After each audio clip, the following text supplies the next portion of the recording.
লা ইয়াহবাতান্না আমালুকা, আপনি যত আমল করেছেন দুনিয়ায় সব আমি আল্লাহ নষ্ট করে দেব, ধ্বংস করে দেব, ব্যর্থ করে দেব। এতটুকু আল্লাহ শেষ করেননি, ওয়ালা তাকুনান্না মিনাল খাসিরিন। লামে তাকিদ নুনে সাকিলা। আল্লাহ বলেন আমি গ্যারান্টি দিয়ে বলছি আপনাকে আমি ক্ষতিগ্রস্তদের ভেতরে ফেলে দেব। নবীকে যদি আল্লাহ বলতে পারে, আমরা কোথাকার কে? এবার আসেন একটা আমাদের দিকে নিয়ে যায়, এক কথায় জবাব দিচ্ছি। এই এদিকে তাকান, আল্লাহ যেটা পারে ওইটা অন্য কেউ পারে, এই বিশ্বাস করার নাম শিরিক। বিশ্বাস করার নাম, আরো জোরে, শিরিক যে করে সে মুশরিক। কথা বলে না কেন? ইন্নাহু মাইয়ুশরিক বিল্লাহ, যে ব্যক্তি শিরিক করবে, ফাকাদ হারামাল্লাহ, তার জন্য আল্লাহ হারাম করে দিয়েছেন আলাইহিল জান্নাহ, জান্নাতকে, মাওয়াহুন নার, তার স্থান একটা জায়গা আছে, তার নাম আগুন। তার নাম কি? ওমালিজ জালিমিনা মিন আনসার। আল্লাহ বলেন জালেমদেরকে কেউ সাহায্য করছে না, করবে না। বলেন নাউজুবিল্লাহ। এবার আমরা কি নিতে পারি এখান থেকে? আল্লাহ যেটা পারে ওইটা অন্য কেউ পারে, বিশ্বাস করার নাম শিরিক। শিরিক যারা করে তারা, এইবার জোরে বলেন, এ দেশ চালাতে পারে আল্লাহর আইন দিয়ে। আল্লাহ জানিয়েছেন আলা লাহুল খালক ওয়াল আমর, আমি বানিয়েছি এই পৃথিবী, আমার আইন এখানে চলবে। সুতরাং আল্লাহর আইন বাদ দিয়ে মানুষের তৈরি করা আইন যারা প্রতিষ্ঠার জন্য দল করেন, আন্দোলন করেন, মিছিল মিটিং করেন, আপনি শিরিক করছেন। শিরিক করলে আপনি মুশরিক। মুশরিকের জন্য জান্নাত, জাহান্নাম। জাহান্নাম হারাম বলছেন তো? আমি আশা করছি বোঝাতে পেরেছি, এরপরে আর নামা লাগবে না। আর একটা টাচ দেই, আন্নাল কুওয়াতা লিল্লাহি জামিআ, সব ক্ষমতার উৎসকে। আরো জোরে বলেন, যে যারা বলে ক্ষমতার উৎস জনগণ, তারা শিরিক করছে। শিরিক করলে লোকটা মুশরিক হয়ে গেলে লোকটা, আর কি বলা যায় বলেন তো? এরপরেও যদি কোনো মানুষ শিরিক না ছাড়ে, কিয়ামত পর্যন্ত আপনি চেষ্টা করলে এ দেশকে নিরাপত্তা দিতে পারবেন না। আল্লাহ নিজে জানাচ্ছেন যারা ঈমান আনে আর ঈমানের সাথে শিরিক মিশ্রণ না করে, এই দেশে জালেমদের যত বসবাসের জায়গা ছিল আল্লাহ সব উজাড় গৃহ বানিয়ে দিয়েছেন। কে কথা বলে না কেন? আমার কুষ্টিয়ার হানিফ সাহেবের বাড়ির দিকে তাকান, বাড়িটা এখন পরিত্যক্ত। বিকাল 5টা বাজতে বাজতে দেখলাম মানুষ পায়খানার প্যান্ট পর্যন্ত খুলে নিয়ে চলে গেছে। এটা শুধুমাত্র কুষ্টিয়া না, 630টা থানা আছে এই দেশে। এখন যতগুলো থানায় আমি কম বেশি গেছি, কোন জালেমের ঘর দেশের মানুষ আর স্থির রাখে নাই, সব শেষ করে দিয়েছে। আল্লাহ এতটুকু বলে শেষ করে দেননি। এখন আমাদের জন্য এখান থেকে শিক্ষা কি? ইন্না ফি যালিকা লায়াতাল লিকাউমিন ইয়ালামুন।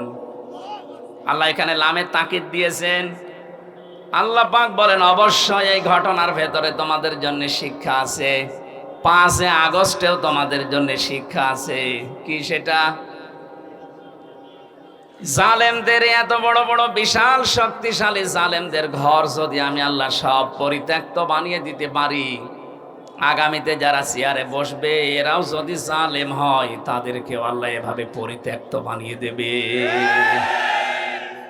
এই জন্য আমরা সাবধান থাকি, সামনে যেই আসুক সে যেন জুলুমকারী না হয়। কথা বলে না কেন? কারণ জুলুম এই শব্দটা এত ঘৃণিত। আল্লাহ পৃথিবীতে সবচাইতে বেশি ঘৃণা করেন জুলুমকে। হযরত আদম আলাইহিস সালামকে আল্লাহ জানিয়েছিলেন, ওয়াকুলনা ইয়া আদামু উসকুন আনতা ওয়া যাওজুকাল জান্নাতা ওয়া কুলা মিনহা রাগাদান হাইসু শি'তুমা। বিয়ে হয়ে গেছে, আদম এবার বউ নিয়ে বাড়ি চলে যাও, তার মানে জান্নাতে যাও। বাড়িতে যাবার পরে নিজে যা খাবে, স্ত্রীকে ওই মানের খাবার, ওই মানের পোশাক পরাবে, এটা তার অধিকার। যদিও অনেক স্বামী অধিকার দিতে চায় না, বলে দুনিয়ার কাজ না, এটা দুনিয়ার কাজ না। যে মানের খাবার মানুষ খাবে, ওই মানের খাবার স্ত্রীর জন্য, সন্তানের জন্য ব্যবহার করবে উপযুক্ত করে, এটা তার অধিকার। মেয়েরা যে অধিকার না বুঝে, কিছু উশৃঙ্খল বিশৃঙ্খল মানুষের উস্কানিতে পা দিয়ে তারা মিছিল বের করে, তারা সংগঠন বানিয়েছে, নারী পক্ষ, নারী স্বাধীনতা আন্দোলন, নারী বিপ্লব পরিষদ, নারী মুক্তি পরিষদ, 13টা প্রায় সংগঠন কাজ করছে এই দেশে। নারীদের যে অধিকার আল্লাহ রাসূল দিয়েছেন, একটা আদায় করার জন্য না, সব ওদের ভোগ করার জন্য। এই জন্য মেয়েদের যে অধিকার আল্লাহ কোরআনে দিয়েছেন, ওরা যদি জানতো, আমার মনে হয় এই অধিকার আদায়ের জন্য ওরা রাস্তায় নামতো। সম্মানিত মা বোনেরা, যদিও ইসলাম বিরোধী যারা, ইসলামের দুশমন যারা আপনাদেরকে উল্টাপাল্টা বোঝায়, বাস্তবতা এইটা, ইসলাম সবচাইতে বেশি অধিকার আপনাকে দিয়েছেন পরিবার থেকেই। আদম নবীকে আল্লাহ জানিয়েছেন, স্ত্রী বাড়িতে নিয়ে যেয়ে ঘরের ভেতরে একেবারে ঘরবন্দি করে রেখে দেবে, বস্তা বন্দি করে না, এইটা বলি নাই। রাগাদান হাইসো সে তোমার, এখানে নিয়ে বেড়াতে যাবে, যেখানে ইচ্ছা এই জান্নাতে যাবে, যা ইচ্ছা খাবে, কিন্তু সাবধান।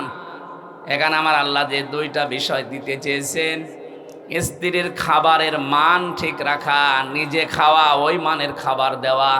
2 নম্বরে তাকে মাঝে মাঝে বিভিন্ন জায়গায় নিয়ে যাওয়া, কিন্তু সাবধান, ওয়ালা তাকরাবা হাদিহি শাজারা, এই গাছের কাছে যাবে না।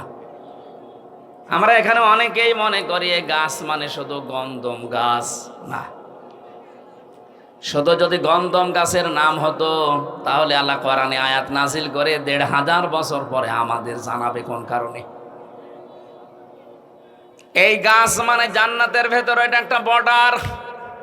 পুরা জান্নাত আপনার জন্য উন্মুক্ত ছিল, যেখানে ইচ্ছা যাবেন, যা ইচ্ছা খাবেন, কিন্তু সাবধান, আল্লাহর এই নিষিদ্ধ বর্ডারের কাছে আসবেন না। আল্লাহ এটা বোঝাতে চেয়েছেন, আল্লাহর বর্ডার যদি কেউ ক্রস করে, সে আর সাধারণ থাকে না, সে জালেম হয়ে যায়। শুধু সে জালেম হবে না, ফাতাকো না, দিবসন দিয়েছেন আল্লাহ পাক, বলেন ফাতাকো না মিনাজ জালিমিন। এই গাছের কাছে যদি যে 2 জনই জালেম হয়ে যাবে। হযরত আদম আলাইহিস সালামের কথা মেনে নিয়েছিলেন, কিন্তু মেয়ে লোকের পাল্লায় পড়ার কারণে আমার আল্লাহ তাকে, এই যে বিষয়গুলো পরবর্তীতে আমরা জানি, এখানে আমি প্রমাণ পেয়েছি তাফসিরে, এই পৃথিবী তৈরি হওয়ার পর থেকে আজকের এই দিন পর্যন্ত, এখান থেকে কিয়ামত পর্যন্ত শয়তান যত চক্রান্ত করতে পারে বা পারবে, তার চাইতে ভয়ঙ্কর চক্রান্ত করতে পারে বা পারবে মেয়ে লোক। এজন্য শয়তানের চক্রান্তের কথা কোরআনে কারিমে আল্লাহ যেখানে দিয়েছেন, সেখানে দাঈফা দিয়েছেন, ইন্না কাইদা শাইতানি কানা দাঈফা। আল্লাহ পাক বলেন সূরা নিসার ৭৬ নম্বর আয়াতের শেষের দিকে আছে, রব্বুল আলামিন বলেন, জেনে রেখো, অবশ্যই শয়তানের যত চক্রান্ত আছে সবগুলো একেবারেই দুর্বল। একেবারেই, আরো জোরে বলেন, একেবারেই। সিস্টেম অপর পৃষ্ঠায় দেখুন, আল্লাহ পাক যেখানে মেয়ে লোকের কথা দিয়েছেন চক্রান্তের ব্যাপারে, সেখানে দাঈফা দেয়নি। ইন্না কাইদাকুন্না আযীম। সূরা ইউসুফের 28 নম্বর আয়াতের শেষের দিকে আল্লাহ জানিয়েছেন, শয়তানের চক্রান্ত দুর্বল, কিন্তু মেয়েদের চক্রান্ত ভয়ঙ্কর। এই আয়াতটা যার জন্য আল্লাহ নাজিল করেছিলেন, তার নাম জুলাইখা।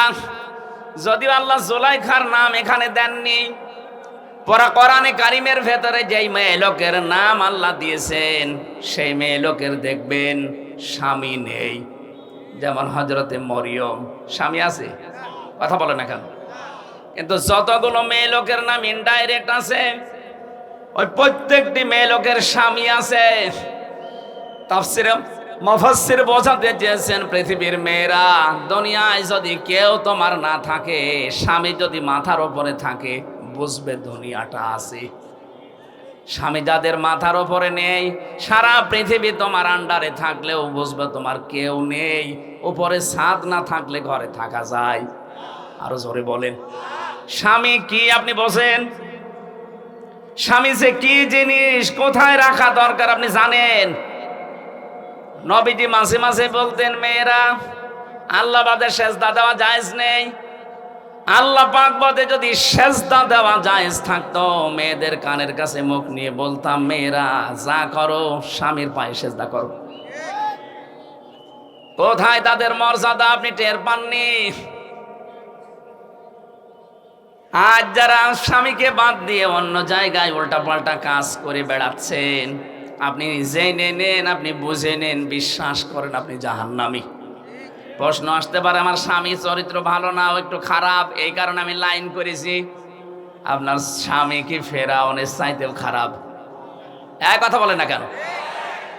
আপনার স্বামী যত খারাপ হোক এই পৃথিবীতে, ফেরাউন মার্কা স্বামী তো না। শুধু আল্লাহর উপরে ঈমান আনার কারণে তার নিজের স্ত্রীর হাতের ভেতরে ব্রেক লাগিয়েছে, পায়ের ভেতরে শলাকা লাগিয়েছে, কপালের ভেতরে ব্রেক লাগিয়ে মাথার উপরে গরম তেল ঢেলে দিয়েছে। আপনার স্বামী কি এই করেছে আপনি বলতে পারবেন? না, দুই একটা একটু চড় থাপ্পড় দিতে পারে। অথচ তারও তো স্বামী কি করেছে আপনি দেখেন। কোরআনে কারিম এটা বলছে আমাদেরকে, إذ قالت رب ابن لي عندك بيتا في الجنة إلى آخر آية। সূরা তাহরিমের ভেতরে আছে 12 নম্বর 11 নম্বর আয়াত। রব্বুল আলামিন বলেন, আমি দৃষ্টান্ত দিয়েছি, তোমরা একটু আসিয়ার দিকে তাকাও। তার স্বামী যা করছিল তার সাথে এ বিশাল অবস্থা দেখার পরে আমি আল্লাহ নিজে ফেরেশতা জিবরাইলকে দিয়ে জান্নাতটা পাঠিয়ে দিয়েছি, যাও জান্নাত দেখাও। হযরতে আসিয়া এই কঠিন অবস্থায় যখন জান্নাত দেখতে পেলেন, ডাক দিয়ে বলে, ফেরেশতা আল্লাহকে বলো জান্নাত শুধু না, এই জান্নাতে আমার জন্য একটা ঘর বানিয়ে দিতে, যেখানে বসে বসে আল্লাহকে সব সময় দেখা যায়। এবার আসেন মূল কথায়। হযরতে আসিয়া এত বড় কঠিন অত্যাচার, জুলুম, নির্যাতনের মুখে থাকার পরেও কিন্তু স্বামীর জন্য তিনি বরদোয়া দেননি। অনাজ্জিনি মিন ফিরআউনা ওয়া আমালিহি অনাজ্জিনি মিনাল কওমিজ জালিমিন। এক আলিফ করে টান আছে। হযরতে আসিয়া বলেছিলেন, মাবুদ, আমার স্বামী আমার উপরে জুলুম, অত্যাচার, নির্যাতন করছে, এই দৃশ্য দেখে তুমি যেন রেগে যেও না, তুমি আমার স্বামীর জুলুম থেকে আমাকে বাঁচাও, এবং আমার জুলুম যাদেরকে দিয়ে করে এর এই গুন্ডা বাহিনী, এই জালেমদের থেকে তুমি আমাকে বাঁচাও, কিন্তু আমার স্বামীর উপরে তুমি গজব দিও না। আপনি একটু খেয়াল করে দেখেন তো, কোন পর্যায়ে দাঁড়িয়ে তিনি এই দোয়া করছেন, যেখানে জীবন মরণ নিয়ে টানাটানি, মাথার উপরে গরম তেল চলছে, চুলগুলো উঠে যাচ্ছে, উলঙ্গ অবস্থায় রেখে হাতে পায়ে ব্রেক লাগিয়ে কপালের ভেতরে শলাকা লাগিয়েছে। এ কঠিন মুহূর্তেও তিনি জুলুম একেবারে শেষ পর্যায়ে জর্জরিত, তারপরও স্বামীর জন্য তিনি বরদোয়া দেননি। হ্যাঁ, বলেছিলেন, আল্লাহ তুমি আমার স্বামীর জুলুম থেকে আমাকে বাঁচাও। আপনি যে জান্নাতের আশা করেন আসিয়ার সাথে, আপনি মিলান তো, আপনার জীবনে এটা পাওয়া যাবে? বলেন যে হ্যাঁ, ওর চরিত্র আসলে ভালো না, অন্যদিকে লাইন আছে। ফেরাউনের কি লাইন ছিল না? আপনার চাইতে ফেরাউন স্বামীর চাইতে কত কম খারাপ হতে পারে আপনি ধারণা করেন এই ঘটনা থেকে? এই জন্য বলছি, স্বামী যাদের মাথার উপরে আছে সে যেন মনে করে আমার মাথায় একটা ছাদ আছে। কি আছে? আল্লাহ রাব্বুল আলামিন এখানে আসিয়ার নামটা দেননি, কারণ তার স্বামী ছিল এখানে জুলাইখার নামটা সরাসরি দেননি, কারণ তার স্বামী ছিল।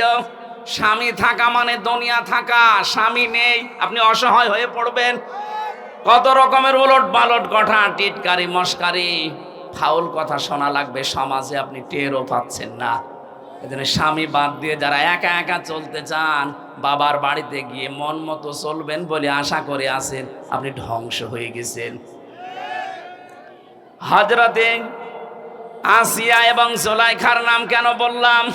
তাদের নাম আল্লাহ কোরআনে দেয়নি, কারণ তাদের স্বামী ছিল। কি ছিল? বলেন বলেন। স্বামী খারাপ হোক, কিন্তু স্বামী তো আল্লাহ কায়দা দিয়েছেন, কন্যা দিয়েছেন বহু বচন। কেন আল্লাহ তার নামটা দিয়ে দিলে তো হয়েছে তো কি?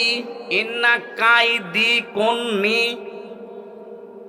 বা কি শব্দটা দিলেই তো অর্থ আমরা পেয়ে যেতাম, কারণ এখানে আল্লাহ জুলাইখার নাম বলছেন। কিন্তু বাস্তবে দেখলাম নাম না দিয়ে বহু বচন দিয়ে আল্লাহ এটাই জানাতে চেয়েছেন, মেয়েদের যে চক্রান্ত এটা জুলাইখার একা না, কিয়ামত পর্যন্ত জুলাইখার মতো এরকম ষড়যন্ত্রকারী মহিলারা যাবে।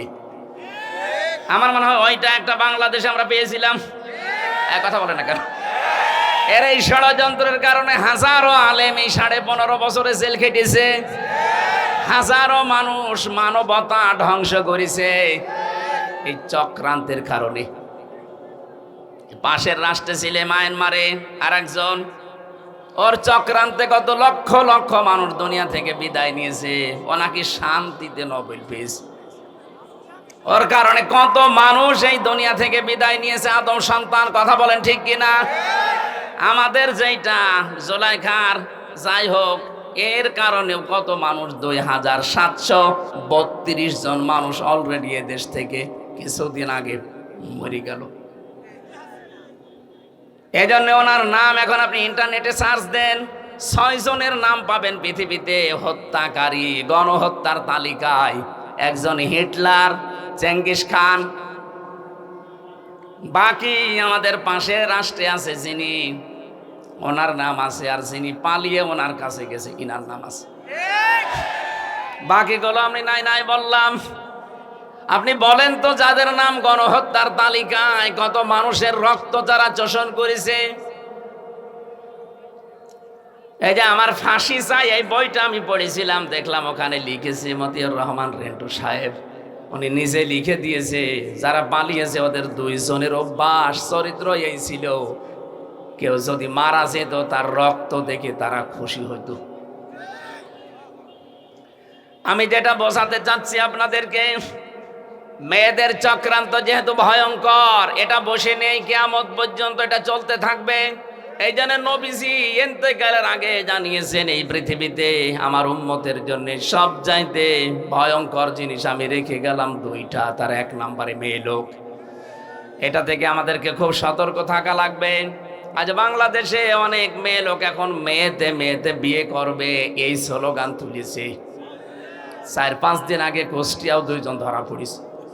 ওই 2 জন মেয়ে লোক বলছে, আমরা পুরুষ মানুষ চাই না, আমরা মেয়েরা মেয়েরা বিয়ে করব, যদি আমাদের বিয়ে না দেন আমরা 2 জনই মরে যাব। তোমরা যদি 2 জন মেয়েরা মেয়েরা বিয়ে করো, তো আমরা কি করছি? কথা বলে টাকা, আমাদের আল্লাহ কি পুতুল বানিয়েছে? আমাদের কোনো কাজ নেই দেশে? চক্রান্তে পা দেওয়া যাবে না। এই সমকামিতা এটা হারাম, হারাম এবং হারাম। এটা যারা জারি করতে চাচ্ছেন, মুসলমানের এই 96% মুসলমানের দেশে, এটা কিয়ামতের আগে জারি করা সম্ভব না। আপনাদের স্বপ্ন সাদ কোনোদিন পূর্ণ হবে না একজন মুসলমানের দেশে জীবিত থাকতে। কথা বলেন ঠিক কিনা? এই জন্য আপনার মেয়েকে, আপনার বউকে, আপনার পুত্রবধূকে আপনি বেড়াতে নিয়ে যাবেন, কিন্তু সাবধান, আলা তাকরাবা হাদিহিস শাজারা। যদি আল্লাহর নিষিদ্ধ কোনো বর্ডার এসে যায়, যেমন পর্দা লঙ্ঘন, এটা একটা বর্ডার লঙ্ঘন করা। কথা বলেন না কেন? আল্লাহ পাক কোরআনে 500টা বর্ডার দিয়েছেন। আপনার মেয়ে, আপনার বউ, আপনার পুত্রবধূ, আপনার মা, আপনার বোন বেড়াতে যাবে, কোনো অসুবিধা নেই, কিন্তু এমন জায়গায় নিয়ে যাওয়া যাবে না যেখানে গেলে নিজেরও পর্দা থাকে না, বড় পর্দা থাকে না। এরকম অনুষ্ঠান দেশে নেই? বলেন। এই যে বরযাত্রী যারা বউ মেয়ে ছেলে নিয়ে যায়, পর্দা থাকে, বলুন 14 জন পুরুষ ছাড়া অন্য কারোর সাথে আপনি দেখা করতে পারবেন না। আপনি একজন মহিলা, কয়জন? 14 জন পুরুষ বাদ দিয়ে কারোর সাথে দেখা করলে আপনার চোখ নিম্নগামী হবে, লজ্জাস্থান পবিত্র রাখা লাগবে। আমার মনে হয় বিবাহে বরযাত্রী যারা যায় ওদের আর কিছু না হোক, চোখের জেনা হতেই আছে। এজন্য আজকে থেকে এখন আর বরযাত্রী যাবেন না, কারণ এটা ইসলামে নেই। ইসলামে আছে অলিমা। জানি আপনি মানবেন না, কারণ এই দেশে অলিমা নেই, এদেশে আছে বরযাত্রী। নবীজি বানিয়েছেন অলিমা, আর আমরা বানিয়েছে বরযাত্রী। এটা হিন্দুদের কালচার। তাফসীর মাহফিল দিয়েছেন কিছু নেওয়ার জন্য, অন্তত এইটা নবীজির কাছ থেকে নেওয়া যাবে না। আমরা যারা অন্তত ছেলের বাবা আছি, আজকে থেকে সিদ্ধান্ত নেন নবীজির বাইরের এই হিন্দুদের কাজ আমরা আজকে থেকে আর করব না। অন্তত যতদিন বেঁচে আছি কোনোদিন আর বরযাত্রী যাব। কারা কারা যাবেন না হাত তোলেন তো। এই আন্দাজে হাত তুলে মরবেন, সামনে আবার যাবেন, আপনি হাত তুলে তো মুনাফিক হবেন। একেবারে অটুট সিদ্ধান্ত নেন জীবনে বরযাত্রী যাব না। তারা তোলেন না, হাত তুলছেন না, তার মানে এলাকায় সমস্যা আছে। হ্যাঁ সমস্যা আছে। থাক, আপনার মানার দরকার নেই ভাই, আমার ওয়াজ করার দরকার করে যায়, আপনি শোনার দরকার শুনে যান। কি আশ্চর্য গো। অলিমা করবেন কারা কারা? অলিমায় যাবেন হাত তোলেন তো। হ্যাঁ বোঝা গেছে, খাওয়া যেখানে আমরা সেখানে। ইসলাম এই দেশে আমরা এমন ভাবেই মানছি যে ইসলামে খাওয়া আছে সেখানে আমরা আছি, খাওয়া নেই সে যত বড় ইসলাম হোক ওখানে আমরা নেই। কথা বলে না কেন?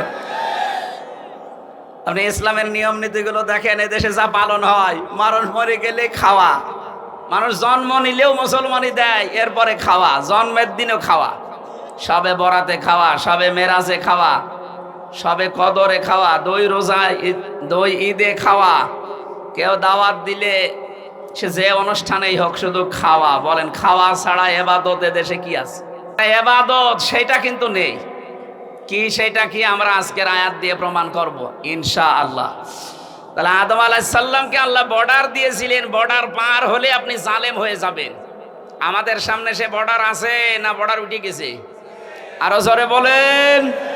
এজন্য আমরা এই 500 বর্ডার দুনিয়ায় দেওয়া আছে, বর্ডারের কাছে পর্যন্ত যেতে পারেন, বর্ডার যেন পার না হয়, ক্রস না হয়। বর্ডার ক্রস হলে আপনি জালেম হয়ে উঠবেন, যেহেতু আল্লাহর কাছে সবচাইতে ঘৃণিত জালেম কারা? আরো জোরে বলেন। এজন্য আগামীতে যারাই আসবেন এই লামে তাকিদ দিয়ে আমি এইটাই বোঝাতে চাচ্ছিলাম এতক্ষণ, আমি যাই করি অন্তত যেন জালেম হয়ে না যায়। অনেকে তো এখনো আন্টি শান্টি বসিয়ে বসে আছে, আর একটু পাইছি আর দেখেন কি করি। না, জুলুম করা যাবে না, তাহলে আপনার বাড়ি ঘর এরকম পরিত্যক্ত হয়ে যাবে হানিফের মতো।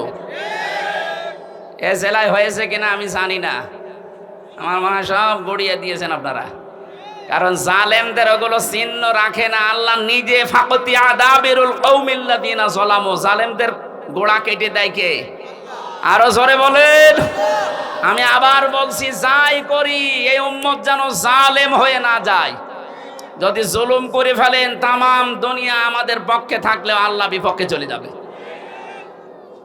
আর যদি আমরা জালেম না হয়ে যদি মাজলুম হতে পারি, এতদিন যা মাজলুম অবস্থায় ছিলাম, সারা পৃথিবীতে এখন সবচাইতে বেশি মাজলুম জাতি আমরা মুসলিমরা। যারা মানবাধিকারের কথা বলে আমাদের পাশের এই দাদা বাবুরা, সবচাইতে বেশি মানবাধিকার লঙ্ঘন হয় তাদের দেশে। আপনি দেখেন ওরা আমাদেরকে এই কথা জানায় যে আমাদের দেশে সংখ্যালঘু নির্যাতন হয়, এটা মিথ্যা কথা। ইসকনের বিরুদ্ধে যেটা হয়েছে এটারা হিন্দু না, এটা হিন্দু কিসের? ইসকন হিন্দুদের সংগঠন নয়।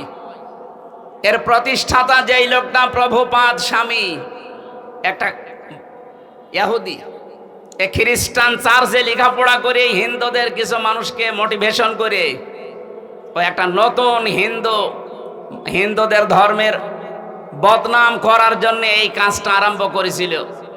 সুতরাং ইসকনের নাম নিয়ে আপনি বিশৃঙ্খলা করবেন, আপনাদেরকে কিছু বললে আপনি তারা দুনিয়ায় জানাবেন যে আমাদের সংখ্যালঘু নির্যাতন হচ্ছে। আজকে ভারতে তাকান, অনেক মসজিদ ভেঙ্গে ভেঙ্গে তারা আজ মন্দির বানাচ্ছে। এই কথা বলেন না কেন? বাংলাদেশে ইতিহাস আছে যে কোনো মন্দির ভেঙে আমরা আজ পর্যন্ত মসজিদ বানিয়েছি? গতকাল ওরা জানিয়েছে আজমির শরীফের নিচে নাকি 1000 বছর আগে মন্দির ছিল, এখন ওইটা ভেঙে মন্দির বানাবে। এই ভুয়া কথা তুলে যদি আজমির শরীফে হাত দিতে চান, বাংলাদেশের ঢাকার ইসকন মন্দির যেটা স্বামীবাগে, এখন যদি বলি যে এটা 500 বছর আগে এখানে মসজিদ ছিল, এখন নেন ঠেলা। আর জালেমরা যখন কারাগারে যায়, জালেমরা যখন আদালতে ওঠে, তখন আমার মাঝে মাঝে মনে হয় দেখ কেমন লাগে।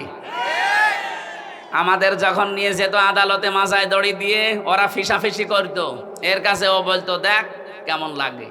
এখন আপনাদের এই দৃশ্য দেখে তো আমার মনে হচ্ছে দেখ কেমন লাগে। আজমির শরীফে হার দেবেন দেন, আল্লাহর ঘর মসজিদ গুলো ভাঙছেন ভাঙেন, 2-3 বছর পরে দেখবেন সারা পৃথিবীর যেখানে হিন্দু আছে, তখন বলা হবে যে এখানে 1000 বছর আগে আমাদের মসজিদ ছিল। কি করবেন তখন?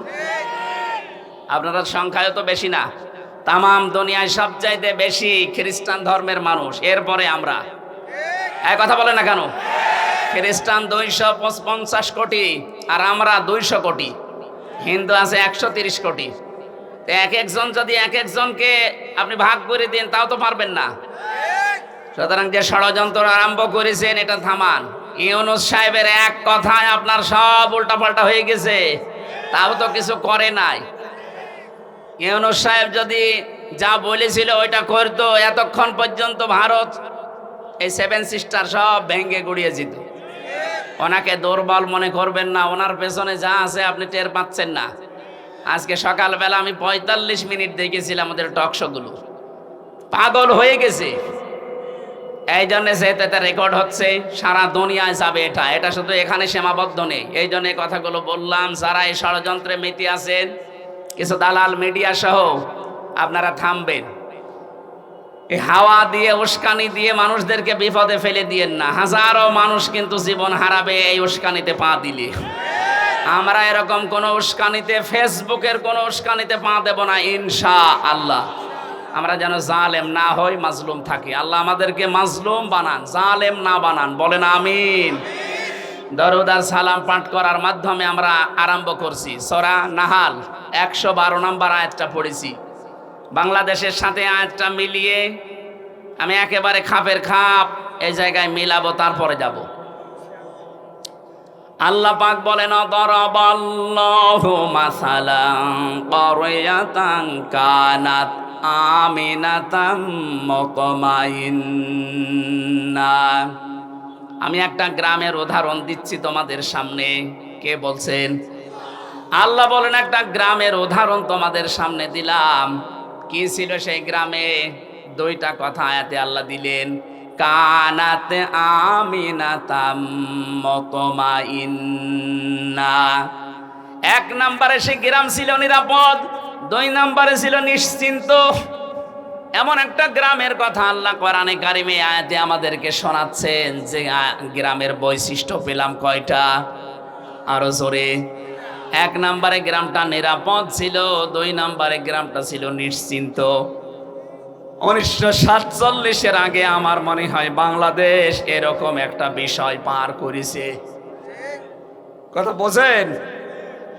এই দেশটাও ঠিক নিরাপদ এবং নিশ্চিন্তে আমরা বাস করতাম। হঠাৎ করে এই দাদাদের ষড়যন্ত্র মতো 2 পাকিস্তানকে ওরা আলাদা করে দিল, নিজেরা আলাদা হয়ে আমরা 2টাকে এক করে আমাদের আলাদা করে দিল।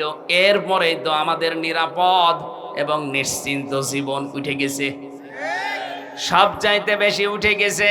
এর পরের শব্দে দেখেন, ইয়াতিহা রিজকুহা রাগাদাম মিন কুল্লি মাকান। 1947-এর আগ পর্যন্ত, যদিও এটা বাংলাদেশ সম্পর্কে না, এটা কাবা শরীফ নিয়ে আল্লাহ জানিয়েছেন মক্কা। তাফসিরে ইবনে কাসিরের ভেতরে মক্কা এই শব্দটা দেওয়া আছে। মক্কা তো এত নিরাপদ ছিল, তামাম দুনিয়ার ভেতরে ওই সময় এত নিশ্চিন্ত ছিল, বাইরের মানুষগুলো এখানে এসে নিরাপদ এবং নিশ্চিন্তে বাস করত।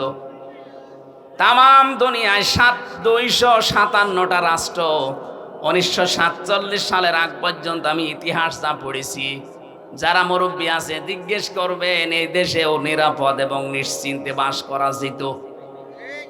ষড়যন্ত্র করে আমাদেরকে এমন একটা অবস্থায় দুইটা জিনিসই ওরা তুলে দিয়েছে। আজ আর নিরাপত্তা নেই, আমরা নিরাপদ না। 2 নম্বরে আমরা নিশ্চিন্তে বাসও করতে পারি না। আমাদের কাছে রিজিক, উপকরণ, জীবন উপকরণ যেগুলো আল্লাহ বিভিন্ন জায়গা থেকে পাঠাতেন, বিশ্বের বিভিন্ন জায়গা থেকে আমাদের রিজিকের ব্যবস্থা হতো। কারণ ওই সময়ের মানুষের ঈমান আর এই 2024 সালের ঈমান এক না। এই কথা বলে না কেন? ওই সময় আপনি ইতিহাস পড়েন, বাংলাদেশের ফজরের নামাজের পরে অনেকেই বাড়িতে কোরআন শরীফ তেলাওয়াত করে এরপরে কাজে কামে হাত দিত। কোরআন পড়লেই না, তারা কোরআনে কারিম বোঝার চেষ্টায় ছিল, যা পড়তো ওটা প্র্যাকটিক্যাল লাইফে মিলাতো। 24 সালে এসে এখন আর ওইটা নেই। সকালবেলা শুরু হয় অনেকের বাড়িতে গান দিয়ে। কথা বলেন না কেন? আমরা আবার ওই পুরনো ঐতিহ্যে ফিরে যেতে চাই। ফজরের নামাজ অন্তত জামাতে পড়ার পরে নারী পুরুষ বাড়িতে হোক যেখানে হোক আল্লাহর কোরআন দিয়ে দিন শুরু হবে। কারা কারা এটা মেনে নিতে পারেন দেখি তো? লিল্লাহে তাকবীর। এই হাত তোলেনি কে দেখেন তো? আলহামদুলিল্লাহ। থাক, এ মাহফিল সাকসেস হবে যদি সকাল থেকে আমল শুরু হয়। আর এটা করার জন্য আপনারা এই মাদ্রাসা প্রতিষ্ঠা, এখানে কোরআন শেখানো হয় না। সুতরাং আমি আশা করব ছেলেদেরকে মেয়েদেরকে অভ্যাস গড়ে তুলতে হলে এরকম জায়গায় দেবেন। এখান থেকে আল্লাহর কোরআন জানবে, বুঝবে, পড়বে, সকালবেলা থেকে আমল শুরু করবে। তাহলে আপনার পরিবারে, সমাজে, রাষ্ট্রে একটা নিরাপদ এবং নিশ্চিন্তে বসবাসের গ্যারান্টি আমার আল্লাহ আপনাকে দিয়ে দেবেন। কারণ নিরাপত্তা এবং নিশ্চিন্ত শহর বানাতে পারেন কে? কোরআনে কারিমে আল্লাহ জানিয়েছেন, ওয়ামাং দাখালাহু কানা আমিনা। এই ভালো করে খেয়াল করেন, ওয়ামাং দাখালাহু কানা আমিনা। আল্লাহ পাক বলেন এই যে কাবা শরীফ যেটা, এখানে আসলেই সে নিরাপদ। এখানে আসলে কি? কেন? কারণ এই জায়গাটা কন্ট্রোল করছে আল্লাহ ফেরেশতাদেরকে দিয়ে। এই পৃথিবীতে একটাই জায়গা যেখানে তাকিয়ে থাকলে সওয়াব পাওয়া যায়, কাবা শরীফ। যতক্ষণ তাকিয়ে থাকবেন সগীরা গুনাহগুলো আল্লাহ সরিয়ে দেবে, আর একটা একটা করে নেকি লিখতে থাকবে। এখানে এরিয়ার ভেতরে কেউ প্রবেশ করলে সে নিরাপদ পেয়ে যায়, নিরাপত্তা পেয়ে যায়। এটা দেন কে? আরো জোরে বলেন। বাংলাদেশ তো আর কাবা শরীফ না। এই কথা বলেন না কেন? 6000 কিলোমিটার দূর আমরা কাবা থেকে।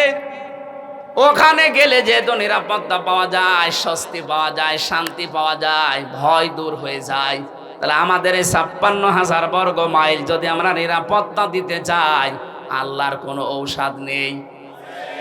সূরা আনআম 82 নম্বর আয়াত ভালো করে বাড়িতে মিলাবেন।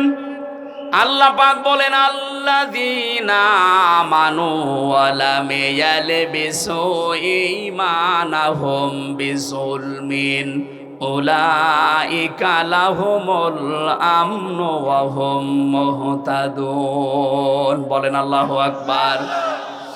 আল্লাহ বলেন যারা ঈমান আনে আর ঈমানের সাথে কোনো মানুষ যদি তাদের শিরককে মিশ্রণ না করে, আমি আল্লাহ এই মানুষগুলো, উলাইকা যারা এখানে আলেম আছে, উলাইকা দিয়েছেন আল্লাহ যেন এভাবে ইশারা দিয়ে জানিয়েছেন, উলাইকা এই মহেশপুরের জলিলপুরের এলাকার এই মানুষগুলো লাহুমুল আমনু, এদের জন্য নিরাপত্তা।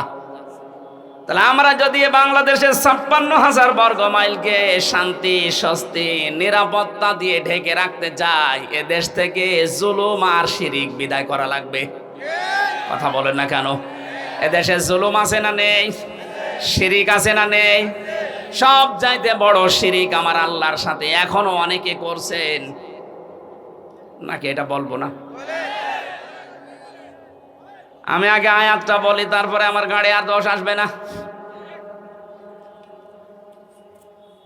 এটা আয়াত নাম্বার 65 নাম্বার আয়াত। এটা সূরা জমারের আগে আয়াতটার দলিল বলি বাড়িছে, আপনি মিলাবেন, তারপরে আপনার নিজের ওপরে দোষ ফেলবেন, আমার উপরে না। ওয়ালাকাদ উহিয়া ইলাইকা ওয়া ইলাল্লাযীনা মিন ক্বাবলিকা লাইন আশরাকতা লা ইয়াহবাতান্না আমালুকা ওয়া লা তাকুনান্না মিনাল খাসিরিন। আল্লাহ পাক বলেন, অবশ্যই হে নবী, আপনার প্রতি আমি ওহী করলাম,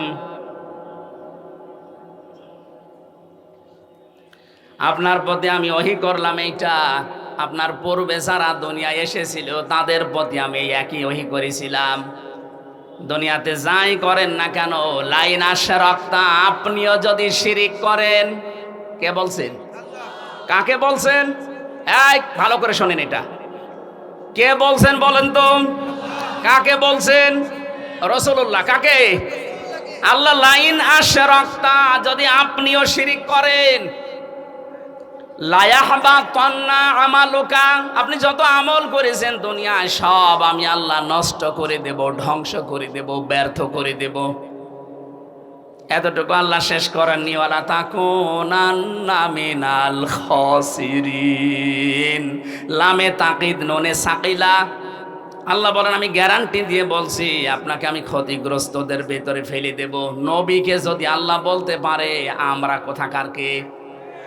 এবার আসেন, একটা আমাদের দিকে নিয়ে যায়। এক কথায় জবাব দিচ্ছি, এই এদিকে তাকান।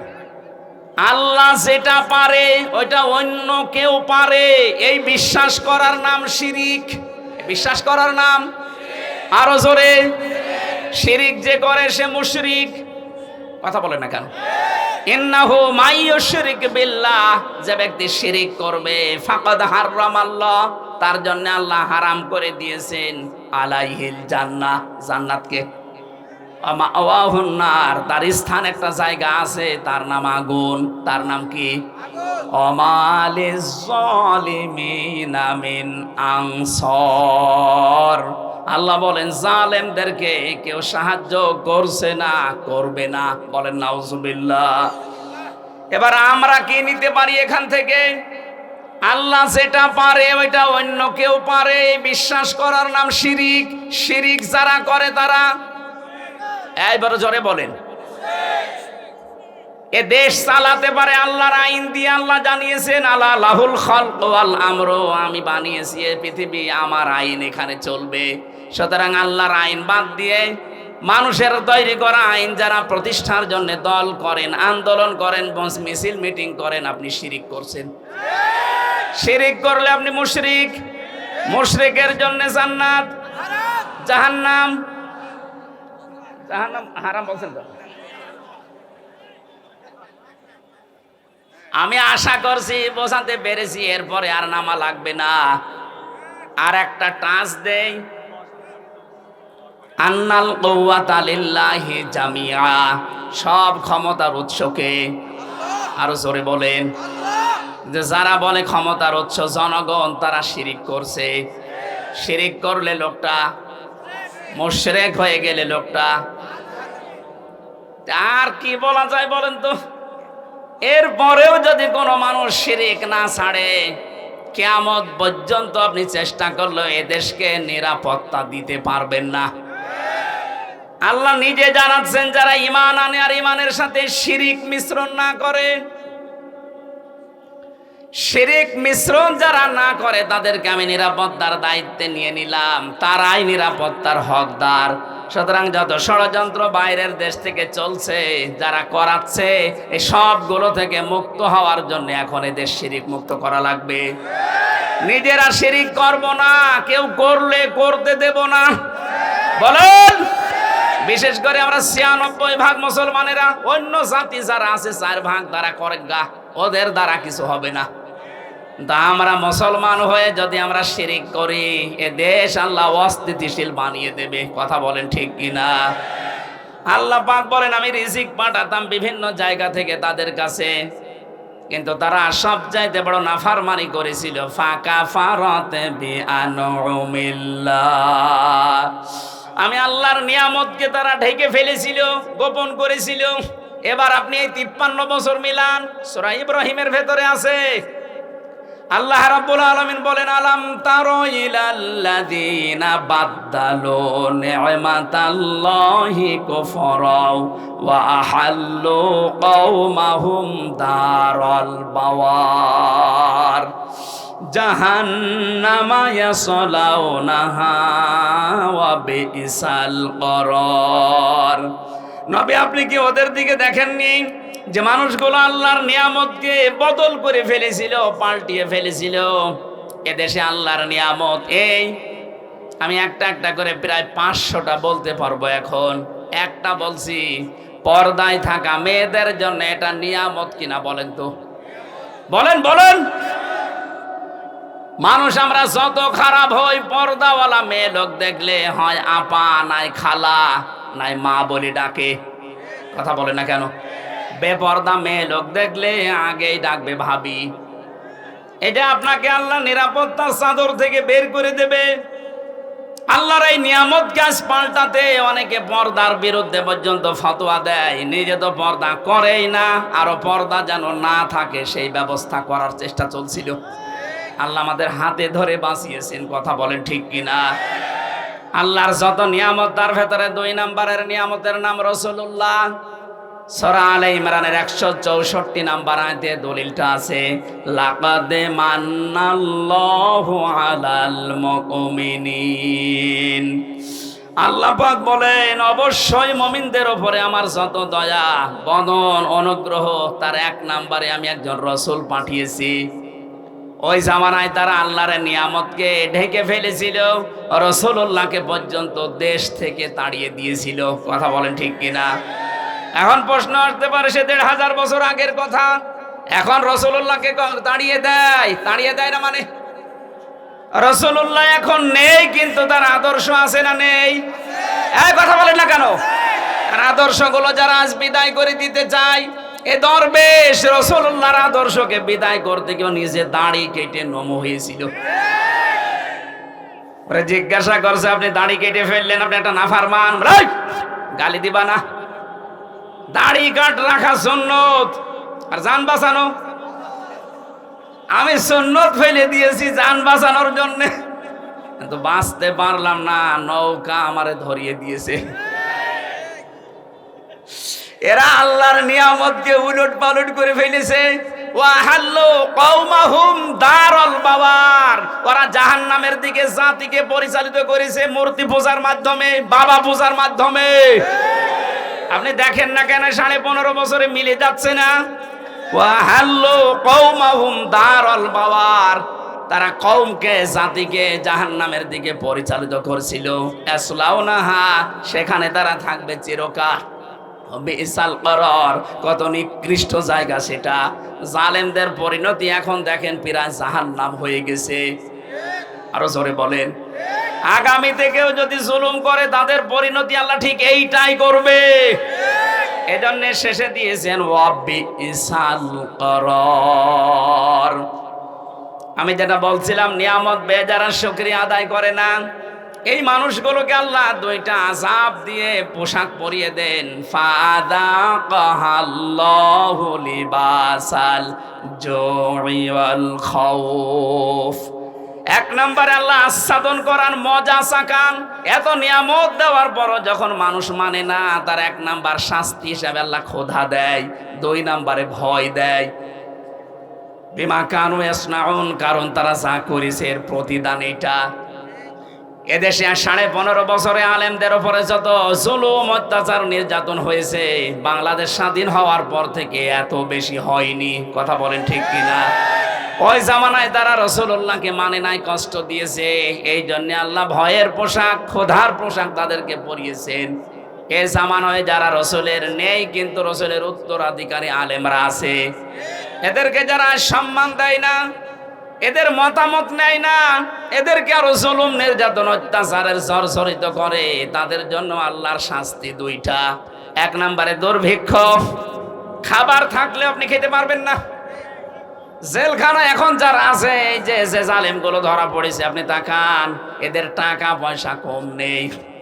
এই যে আমর সাহেব টাকার উপরে ঘুমাইতো, কর্নেল ফারুক খান, ওর খাটের নিচে কত টাকা পাওয়া গেছে। সব চাইতে বড় ধনী বাংলাদেশে এই দরবেশ। অথচ এখন আমাদের মতো এই মাটিতে এখন শুয়ে আছে ফ্লোরে। বাইরের থেকে যদি কেউ টাকা পয়সা তাদের জন্য না পাঠায়, জেলে যে অবস্থা দেখেছি, ও এমনি টেনশনে মরে যাবে। আল্লাহ রাব্বুল আলামিন জানিয়েছেন এইটাই, যে যারা আমার নিয়ামত পাওয়ার পরে শুকরিয়া আদায় করে না, এই মানুষগুলোর জন্য আমি আল্লাহ 1 নম্বরে ক্ষুধা, অভাব, দুর্ভিক্ষ, 2 নম্বরে ভয়, এটা আমি ঢুকিয়ে দেই। এই জাতির সামনে যেন এইটা না আসে। এবার আসেন আয়াতের তাফসিরে প্রবেশ করছি, ঐতিহাসিক প্রেক্ষাপট। নবীজি বলেন, আমি যখন জিবরাইলের সাথে উপরে যাচ্ছিলাম আল্লাহর সাথে দেখা করার জন্য মেরাজে, আকাশে ওঠার সময় দেখলাম কিছু মানুষ, কিছু পিপিলিকা উপরে উঠতেছে কালো কালো, আবার কালো কালো পিপিলিকা নামতেছে। জিজ্ঞাসা করলাম, আমি আখে জিবরাইল, হে ভাই জিবরাইল, কালো কালো কি ওঠে, কালো কালো কি নামে? ফেরেশতা বলে, হে নবী, আপনার উম্মতের আছে অপরাধ করে পাপগুলো কালো পিপিলিকা হয়ে উপরে যাচ্ছে, আর ওই যে নামতেছে ছোট ছোট পিপিলিকা। আল্লাহ পাক এই পাপের কারণে দুনিয়ায় যে আযাব গজব গুলো পাঠাবে, ওইগুলো পিপিলিকা আকারে যাচ্ছে। এই আয়াত থেকে প্রমাণ হয়, দুনিয়াতে আমরা যা করি এই গুনার কারণে আল্লাহ আমাদের জন্য শাস্তি নির্ধারণ করে পাঠায়। এই জন্য এমন কোন অপরাধ গুনার কাছে নিজেদেরকে জড়াবো না, যে গুনার কারণে আল্লাহ আমার উপরে আবার গজব নাজিল করে। কথা বলেন ঠিক কিনা? সবচাইতে বেশি গজব নাজিল হয় মানুষের এই অশ্লীলতার কারণে। এটা এখন আমাদের হাতের ভেতরে শুয়ে গেছে। ইন্ডিয়ায় যে প্রণব করা পত্রিকা আকাশ সংস্কৃতির নামে, মোবাইল, কম্পিউটার, টেলিভিশন আকাশ সংস্কৃতিতে যেগুলো পাঠাচ্ছে, এর দ্বারা সবচাইতে বেশি ক্ষতি হচ্ছে মানুষের চরিত্রের। আরো জোরে বলেন। আমরা গোপনে যে গোনাগুলো আজ করছি, এই গোপন গোনার কারণে আল্লাহ কিন্তু শাস্তি পাঠাবে। আপনি দলিল হিসাবে সূরা রুমের 41 নম্বর আয়াতটা দেখতে পারেন। যাহারাল ফাসাদু ফিল বাররি ওয়াল বাহার বিমা কাসাবাত আইদিন নাস। আল্লাহ বলেন, জলে স্থলে যে বিপদ আপদগুলো দেখতে পাও, বিশৃঙ্খলা, একটাও আমি পাঠাই না, এগুলো সব তোমাদের হাতের কামাই করা ফসল। সুতরাং আমরা গোনা করলে আমাদের কপাল নষ্ট হবে। কথা বলেন ঠিক কিনা? গোনার কারণে মানুষের ভাগ্য নষ্ট হয়, সে গোপনে বলেন আর প্রকাশ্যে বলেন।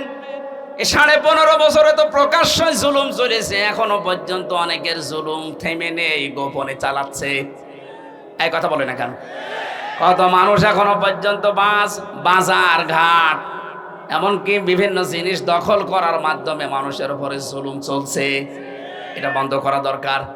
কারণ এই জুলুমের কারণে যে গজব আসবে, আপনি একা মরবেন না, আমারে নিয়ে মারবেন। 2 তলা নৌকা চলছিল, ওপর তলায় আমরা মনে করেন 50 জন আছি, নিচ তলায় আছে 50 জন। পানি নেওয়ার জন্য সবসময় উপরে আসা লাগে। আমরা উপরে যারা আছি যদি বলি বেন ডিস্টার্ব করেন কেন, নিচে তো পানি আছে, একটা তক্তা খুলে নিলেই তো হয়। ওরা বলছে ঠিক আছে, আর আসবো না। নিচে যে রাগ করে একটা তক্তা খুলতেছে, ওপরে আমরা যারা আল্লাহর ওলি মার্কা মানুষ বসে আছি, যদি বলি যে যা করছে করুক গা, লা ইলাহা ইল্লাল্লাহ, বাঁচতে পারবেন? বলেন বলেন। আপনাকে বাধা দেওয়া লাগবে, নিচে যে তক্তা খুলতেছে যদি বাধা না মানে মারা লাগবে, না মায়ে যদি না মেরে ফেলা লাগবে, কারণ আমাকে বাঁচা লাগবে। কথা বলেন ঠিক কিনা? ও যদি জোর করে তক্তা খোলে, নিচে ডুববে না, আমারে নিয়ে ডুবাবে। এখানে যদি কাবা শরীফের ইমামও থাকে, সেও ডুববে। এজন্য আমরা চাই, জুলুমের কারণে দেশটা গোল্লায় গেছে, আবার যদি কেউ জুলুম করার চেষ্টা করেন, গজব তো আসবে। ওই যে পিপিলিকা হয়ে নামতেছে, এ গজব আসলে শুধু আপনি একা ধ্বংস হবেন না, আমাদেরকেও নিয়ে মারবেন। এজন্য আমাদের বাঁচার তাকিদে হলেও আমাদেরকে বাধা দেওয়া লাগছে। জুলুম করব না, জুলুম করতে দেব না। কথা বলেন ঠিক কিনা? যেখানে যেখানে জুলুম হয়েছে সবগুলো বন্ধ করার দায়িত্ব এদেশের মুসলমানদের এখন। আর সেই সময় কিন্তু এখন আসতেছে, কোন জালেম যেন চেয়ারে বসতে না পারে, জালেমরা যেন ফিরে না আসে। যে জালেমরা পালিয়েছে এখনো পালাবে, ওদের তালিকা করে করে মোড়ে মোড়ে টাঙিয়ে দেবেন। যাদের কারণে আলেমরা এদেশে কথা বলতে পারে নাই, এ মাইক কেড়ে নিয়েছে, কয় আপনি কোথায়, আজকে আসেন, মাইক দিয়ে দিলাম, নেন আসেন, মাইক নেন তো দেখি কেমন সাহস আপনার, আজকে আসেন। কুষ্টিয়াতে যাদের কারণে আমি কোরআনের কথা বলতে পারতাম না, মাঝে মাঝে বলি কই আসেন, কেউ আসে না, সব পালিয়েছে। এখানেও যারা ঢুকতে দেয়নি, এই মহেশপুরে আসার কথা ছিল, আল্লাহর ওলি আসতে দেয়নি। কোথায় আপনি, আসেন, এই আওয়াজ আপনার বাড়িতে যাচ্ছে আমি জানি, আসেন। আজকে মাইক কেড়ে নেন, মাইক আমি আজকে দিয়ে দিলাম, নেন। মহেশপুরবাসী, মূল কথা এইটা, আমরা যে যে ধরনের অপরাধ করব, এই অপরাধের কারণে কিন্তু এই পৃথিবীতে আযাব আর গজব নাজিল হবে। এই জন্য আমরা নিজেদেরকে সংযত থামাবো। কথা বলেন ঠিক কিনা? যদি না থামাতে পারেন, আয়াতের পরবর্তী যে শব্দগুলো এবার আল্লাহ বলছেন, নাকি শেষ করে দেব? থাকবেন কারা কারা শেষ পর্যন্ত? দেখি হাত তোলেন তো, এই হাত তোলেন, দেখেন তো হাত তোলেনি কে, দেখেন তো, ওই যে একটা লোক হাত তোলেনি, তোলেন।